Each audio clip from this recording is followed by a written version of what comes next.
New Yorkers, we just can't catch a break, can we? We went from this clown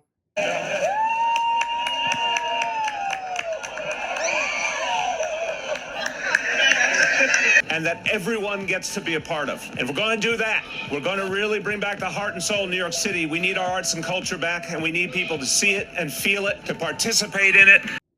to Mayor a pimp named Slickback. My name is a pimp named Slickback, and I believe I may have misplaced some merchandise at this residence. I'm sorry, Eric Adams. Eric Adams is the only politician I know who look like he know where the hoes at.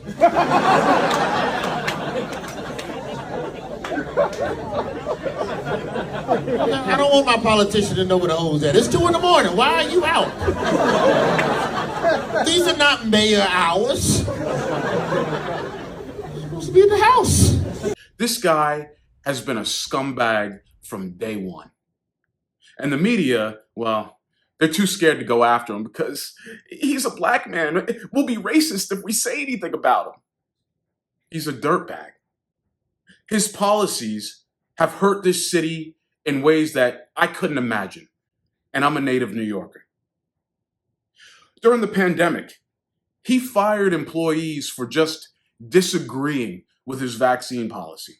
Well, no one else has to in New York City. So how much more patience does the mayor expect me to extend him? Jempel confronting the mayor at Monday's press conference. 10 days ago, you stood right here and you said that the masks would come off on April 4th.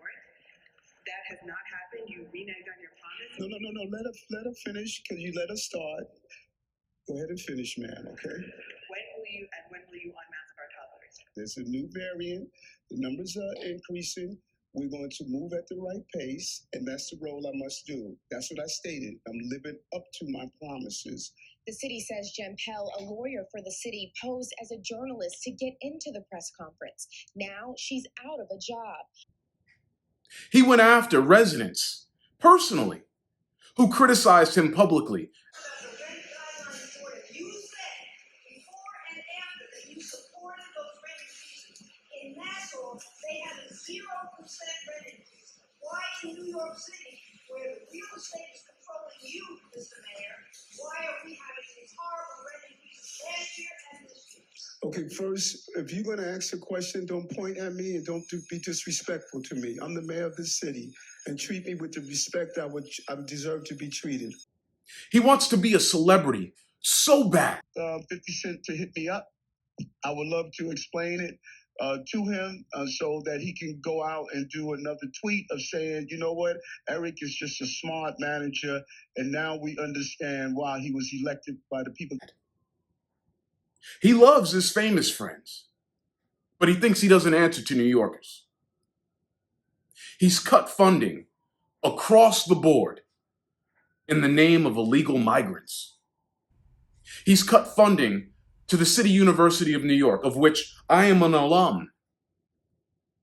Across the board, he's cut education funding. He's cut funding at the grade school level. No new hiring of teachers. Better lunches, gone. Sending kids home for remote learning, knowing that most of these kids, their parents, have to go to work.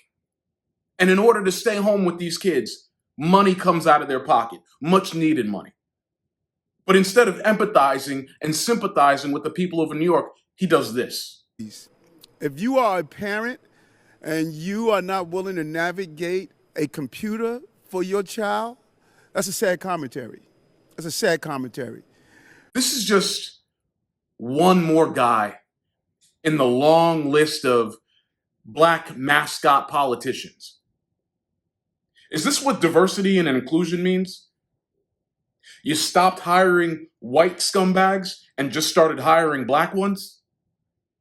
How about Fannie Willis, that little ratchet, who went into court wearing her dress backwards? So let's be clear, because you lied in this. Let me tell you which one you lied in. Right here. I think you lied right here. No. This is the truth, Judge. And it is a lie. It is a lie. You see. Or how about this one? Mayor Wesley Snipes. Nobody knows nothing.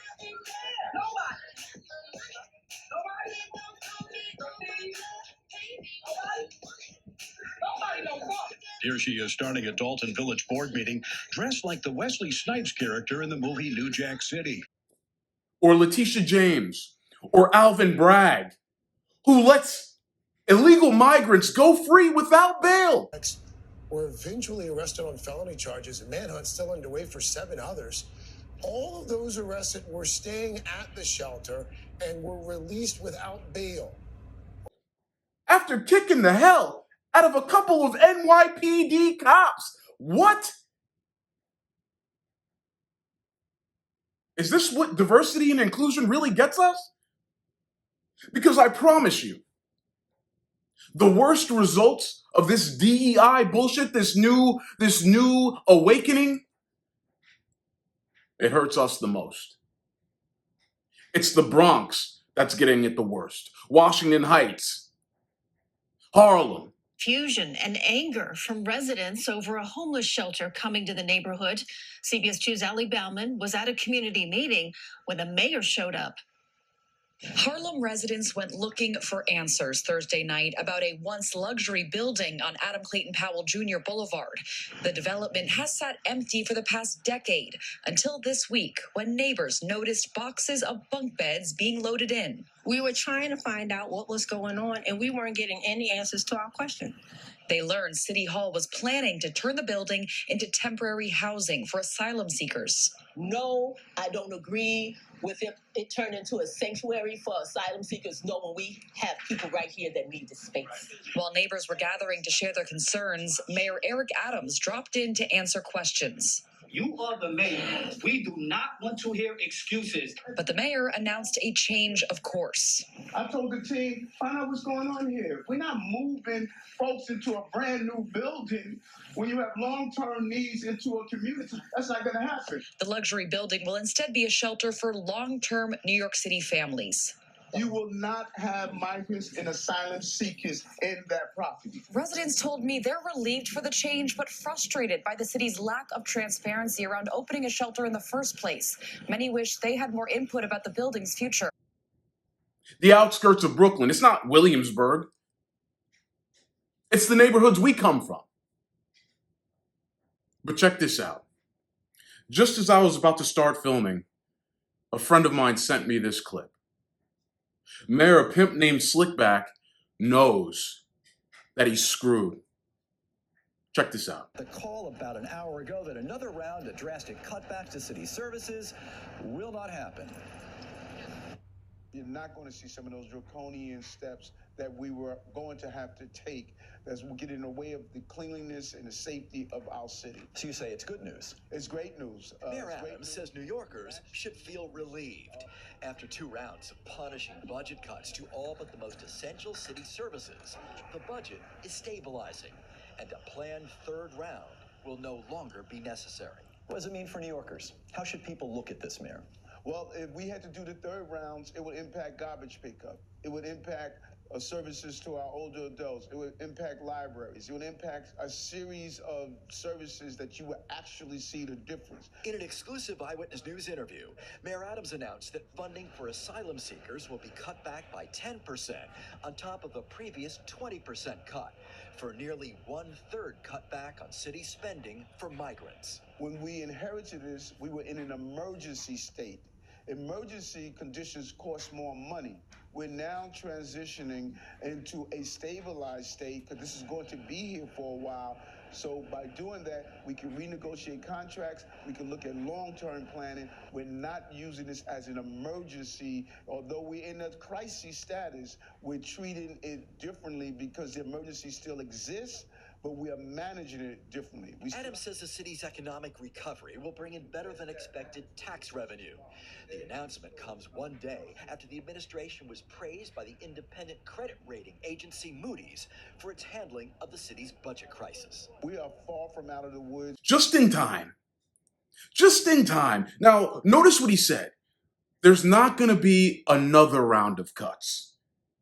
He doesn't say anything about the first and second round of cuts in the name of these illegal immigrants. Let me be clear, not asylum seekers.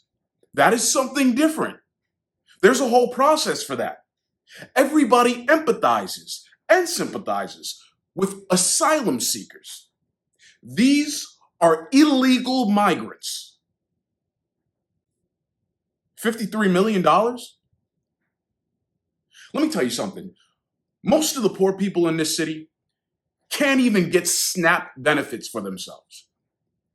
The process is so convoluted and rigorous that a lot of people just give up. You can't get anybody on the phone. Nobody responds to you. They send everything by mail. Even if you sign up for email notifications, they still won't send you anything. And yet, these illegals get a card handed right to them as soon as they show up. And this guy thinks that, well, a third round of cuts might save my job. No. So guys, I got some good news and I got some bad news for you. The good news is November 2025, we can vote this clown out. The bad news is another Democrat will probably get elected. We got to stop this. And I'm speaking most of all to minorities in this city. Black, Latino, and everything in between. Guys, we got to do better. We got to do something different. We can't keep voting for the guy that looks like one of us, sounds like one of us, but is anything but one of us. I don't give a damn what race the best candidate is. I don't care if he's the whitest dude in the world. I don't care if he's Asian, Latino, as long as they're qualified and their policies are what's best for this city, they get my vote. That's it. That's it. And that's how it always should have been. But I was misled, like all of you. I was fed the same bullshit growing up. We got to look out for our own. We got to support our own. That might have been true at one time, but it's just not true anymore. Our own are screwing us over just as much as anybody else. We got to do better. We have to make our votes transactional and transactional only. What are you going to do for us? End of story. Put it on paper. And if they do anything but what's on that sheet of paper, they're done. That's it. These people are not our friends. They are our employees. And what do you do with an employee who doesn't do their job?